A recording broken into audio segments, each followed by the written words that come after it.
কাকা কেমন আছেন? হ্যাঁ, আসেন তো আগে লোক ধরে না, লোক বসেন, আসেন। আসেন, আপনি আসেন। আপনার নাম কি? আমার নাম মোহাম্মদ কানাই শেখ। কানাই শেখ। আর আপনার নাম? আমার নাম মোহাম্মদ হিলাল সর্দার। আজকে এমন খেলা আপনাদেরকে খেলাবো যে খেলা আপনারা জীবনেও খেলেন নাই। হ্যাঁ, আর এই খেলা যদি জিততে পারেন তাহলে এই বস্তাবর্তী পুরস্কার আপনাদের জন্য। শোনেন, খেলার নিয়ম বলে দেই। সহজে এভাবে এখানে ফু দিয়ে বেলুন যে আগে ফাটাতে পারবে, আঙুল দিয়ে ফাটানো যাবে না, ফু দিয়ে ফাটানো লাগবে।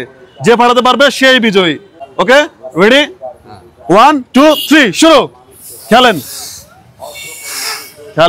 হাত দিয়ে কিন্তু ফাটানো যাবে না, আঙুল লাগা ফাটানো যাবে না, জোরে।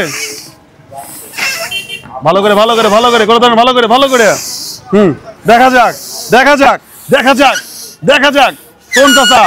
ওনারা কিন্তু দুইজনই সেলুনে কাজ করে। দেখা যাক কি আগে বাড়াতে পারে। হাত দেন। সবাই হাততালি কাকার জন্য। আমাদের খেলা কি পুরস্কার আছে আজকে বলেন তো? বস্তাবর্তী পুরস্কার। তাহলে ভাই পুরস্কারটা তুলে দেন। কি পুরস্কার দেন? সান্ত্বনা পুরস্কার। তাহলে সান্ত্বনা পুরস্কার কে পাবে? ধরেন সবাই একটা হাততালি হোক, ওনার জন্য একটা হাততালি হোক। এটা আপনার জন্য। এটা আপনার হাত দেন। হ্যাঁ, খুশি? সবাই একটা হাততালি হবে না? এই পুরোটা আপনার জন্য এবং এই 3 লিটার সয়াবিন তেল আপনার জন্য।